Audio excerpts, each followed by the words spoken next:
بسم الله الرحمن الرحيم. الحمد لله الذي أنزل على عبده الكتاب ولم يجعل له عوجا قيما لينذر بأسا شديدا من لدنه ويبشر المؤمنين الذين يعملون الصالحات أن لهم أجرا حسنا ماكثين فيه أبدا وينذر الذين قالوا اتخذ الله ولدا ما لهم به من علم ولا لآبائهم كبرت كلمة تخرج من أفواههم إن يقولون إلا كذبا فلعلك باخع نفسك على آثارهم إن لم يؤمنوا بهذا الحديث أسفا إنا جعلنا ما على الأرض زينة لها لنبلوهم أيهم أحسن عملا وإنا لجاعلون ما عليها صعيدا جرزا أم حسبت أن أصحاب الكهف والرقيم كانوا من آياتنا عجبا إذ أوى الفتية إلى الكهف فقالوا ربنا آتنا من لدنك رحمة وهيئ لنا من أمرنا رشدا فضربنا على آذانهم في الكهف سنين عددا ثم بعثناهم لنعلم أي الحزبين أحصى لما لبثوا أمدا نحن نقص عليك نبأهم بالحق إنهم فتية آمنوا بربهم وزدناهم هدى وربطنا على قلوبهم إذ قاموا فقالوا ربنا رب السماوات والأرض لن ندعو من دونه إلها لقد قلنا إذا شططا هؤلاء قومنا اتخذوا من دونه آلهة لولا يأتون عليهم بسلطان بين فمن أظلم ممن افترى على الله كذبا وإذ اعتزلتموهم وما يعبدون إلا الله فأووا إلى الكهف ينشر لكم ربكم من رحمته ويهيئ لكم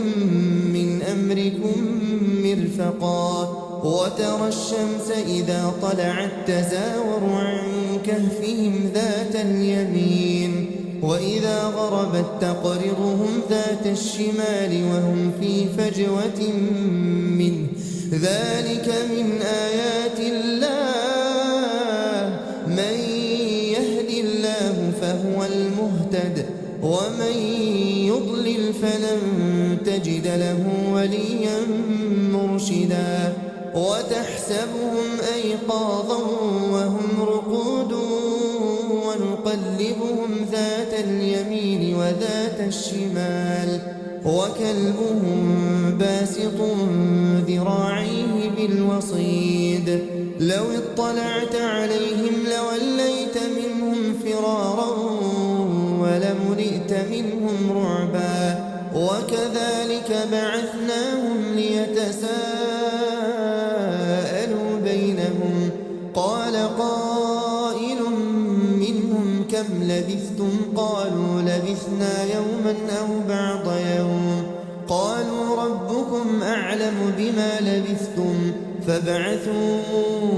أحدكم بورقكم هذه إلى المدينة فلينظر أيها أزكى طعاما فليأتكم برزق منه وليتلطف ولا يشعرن بكم أحدا إنهم إن يظهروا عليكم يرجموكم أو يعيدوكم في ملتهم ولن تفلحوا إذا أبدا وكذلك أعثرنا عليهم ليعلموا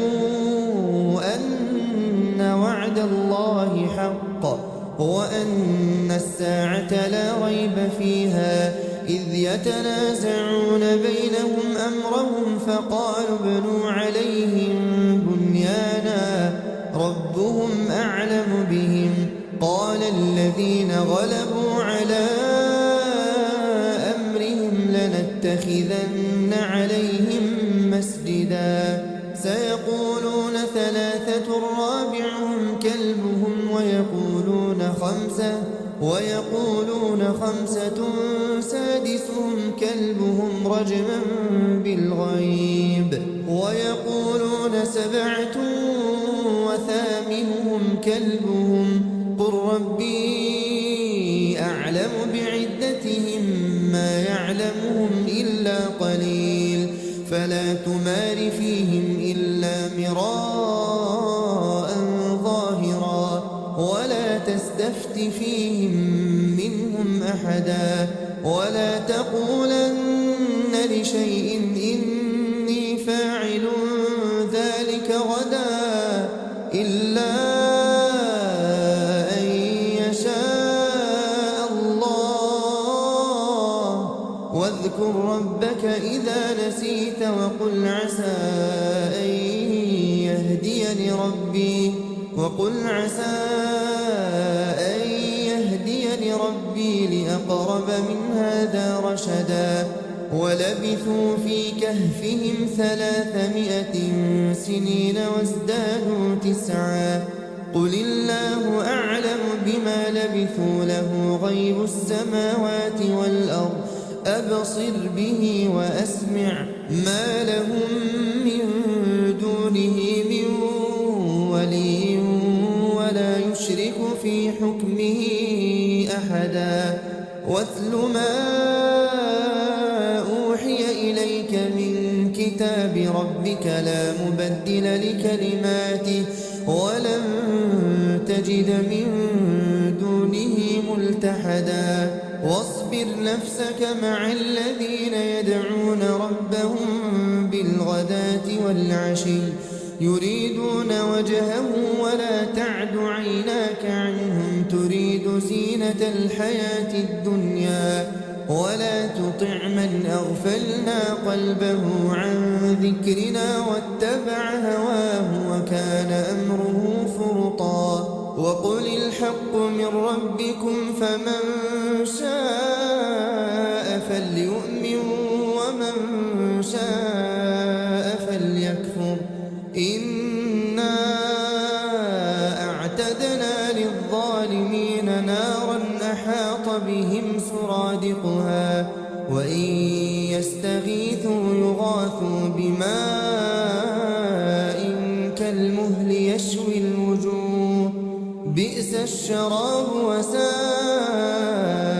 مرتفقا إن الذين آمنوا وعملوا الصالحات إنا لا نضيع أجر من أحسن عملا أولئك لهم جنات عدن تجري من تحتهم الأنهار يحلون فيها من أساور من ذهب ويلبسون ثيابا خضرا من سندس واستبرق متكئين فيها على الأرائك نعم الثواب وحسنت مرتفقا واضرب لهم مثلا رجلين جعلنا لأحدهما جنتين من أعناب وحففناهما بنخل وجعلنا بينهما زرعا كلتا الجنتين آتت أكلها ولم تظلم منه شيئا وفجرنا خلالهما نهرا وكان له ثمر فقال لصاحبه وهو يحاوره أنا أكثر منك مالا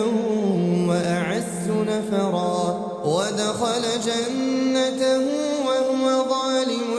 لنفسه قال ما أظن أن تبيد هذه أبدا وما أظن الساعة قائمة ولئن رددت إلى ربي لأجدن خيرا منها منقلبا قال له صاحبه وهو يحاوره أكفرت بالذي خلقك من تراب ثم من نطفة ثم سواك رجلا لكن هو الله ربي ولا أشرك بربي أحدا ولولا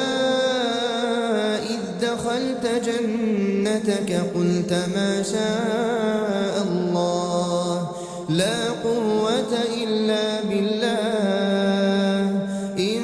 ترني أنا أقل منك مالا وولدا فعسى ربي أن يؤتيني خيرا من جنتك ويرسل عليها حسبانا من السماء فتصبح صعيدا زلقا أو يصبح ماؤها غورا فلن تستطيع له طلبا وأحيط بثمره فأصبح يقلب كفيه على ما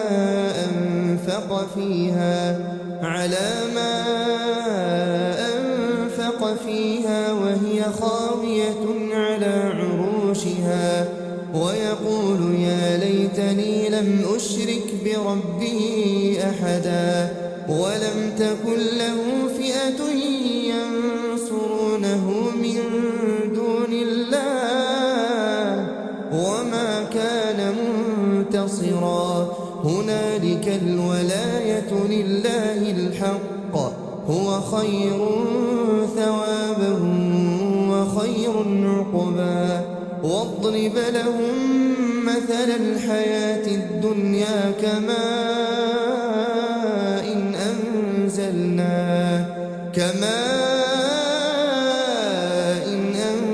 أنزلناه من السماء فاختلط به نبات الأرض فأصبح هشيما تذروه الرياح وكان الله على كل شيء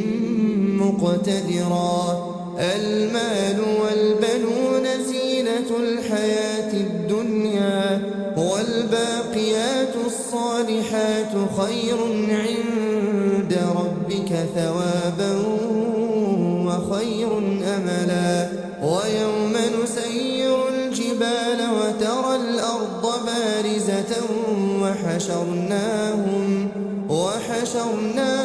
فلم نغادر منهم أحدا وعرضوا على ربك صفا لقد جئتمونا كما خلقناكم أول مرة بل زعمتم أن لن نجعل لكم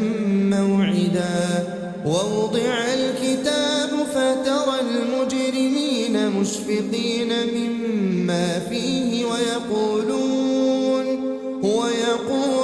يا ويلتنا ما لهذا الكتاب لا يغادر صغيرة ولا كبيرة إلا أحصاها ووجدوا ما عملوا حاضرا ولا يظلم ربك أحدا وإذ قلنا للملائكة اسجدوا لآدم فسجدوا إلا إبليس كان من الجن ففسق عن أمر ربه أفتتخذونه وذريته أولياء من دوني وهم لكم عدو بئس للظالمين بدلا خلق السماوات والأرض ولا خلق أنفسهم وما كنت متخذ المضلين عضدا ويوم يقول نادوا شركائي الذين زعمتم فدعوهم فلم يستجيبوا لهم وجعلنا بينهم موبقا ورأى المجرمون النار فظنوا أنهم مواقعوها ولم يجدوا عنها مصرفا ولقد صرفنا في هذا القرآن للناس من كل مثل وكان الإنسان أكثر شيء جدلا وما منع الناس أن يؤمنوا إذ جاءهم الهدى ويستغفروا ربهم إلا أن تأتيهم سنة الأولين أو يأتيهم العذاب قبلا وما نرسل المرسلين إلا مبشرين ومنذرين ويجادل الذين كفروا بالباطل ليدحضوا به الحق واتخذوا آياتي وما أنذروا هزوا ومن أظلم ممن ذكر بآيات ربه فأعرض عنها ونسي ما قدمت يداه إنا جعلنا على قلوبهم أكنة أن يفقهوه وفي آذانهم وقرا وإن تدعهم إلى الهدى فلن يهتدوا إذا أبدا وربك الغفور ذو الرحمة لو يؤاخذهم بما كسبوا لعجل لهم العذاب بل لهم موعد لن يجدوا من دونه موئلا وتلك القرى أهلكناهم لما ظلموا وجعلنا لمهلكهم موعدا وإذ قال موسى لفتاه لا أبرح حتى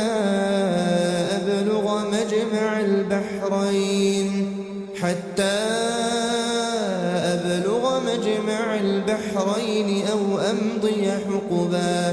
فلما بلغا مجمع بينهما نسيا حوتهما فاتخذ سبيله في البحر سربا فلما جاوزا قال لفتاه آتنا غداءنا لقد لقينا من سفرنا هذا نصبا قال أرأيت إذ أوينا إلى الصخرة فإني نسيت الحوت وما أنسانيه إلا الشيطان أن أذكره واتخذ سبيله في البحر عجبا قال ذلك ما كنا نبغي فارتدا على آثارهما قصصا فوجدا عبدا من عبادنا آتيناه رحمة من عندنا وعلمناه من لدنا علما قال له موسى هل أتبعك على أن تعلمني مما علمت رشدا قال إنك لن تستطيع معي صبرا وكيف تصبر على ما لم تحط به خبرا قال ستجدني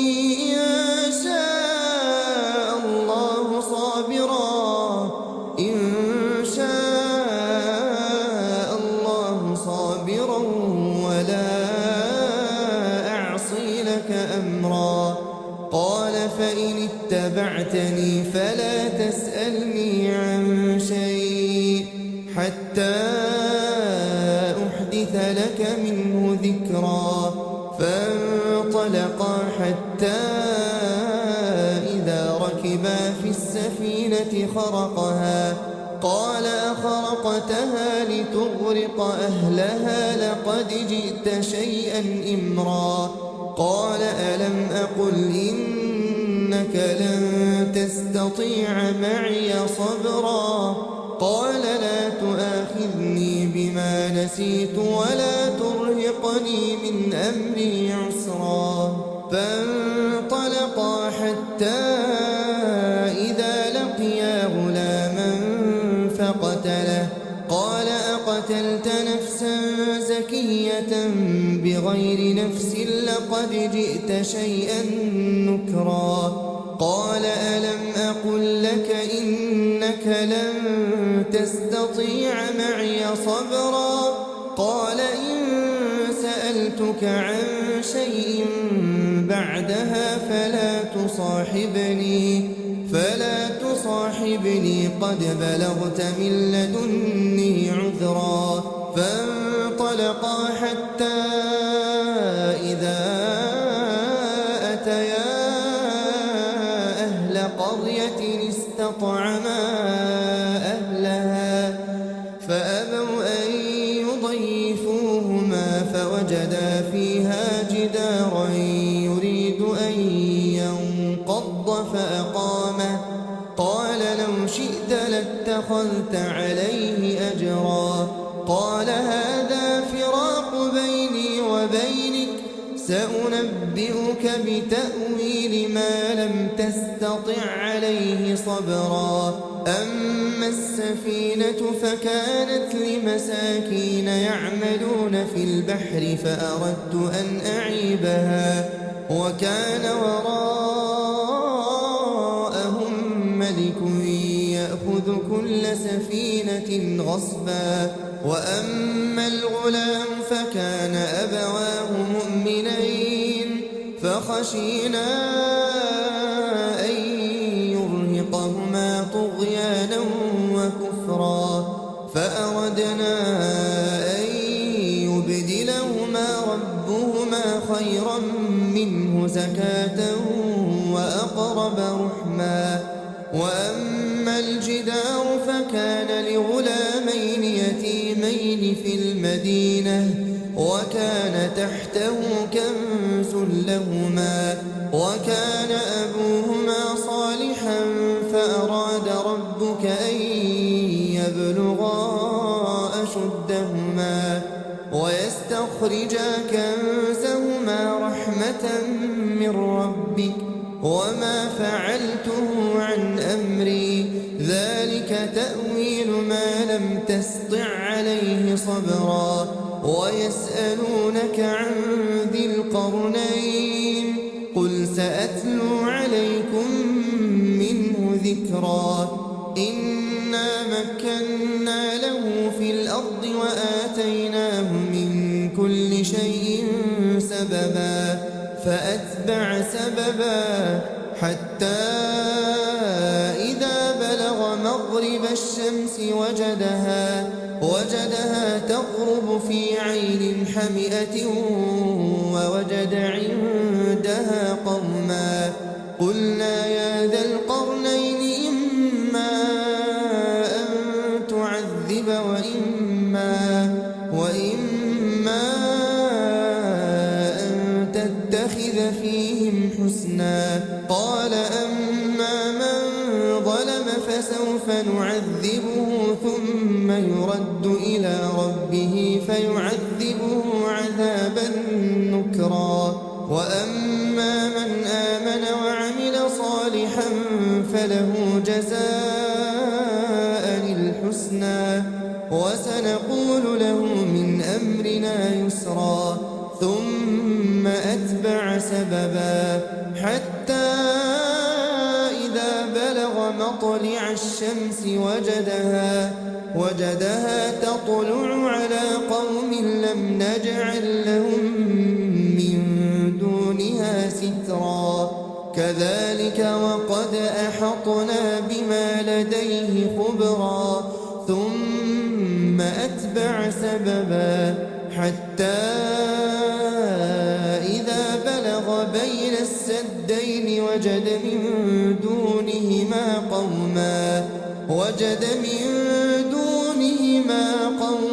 لا يكادون يفقهون قولا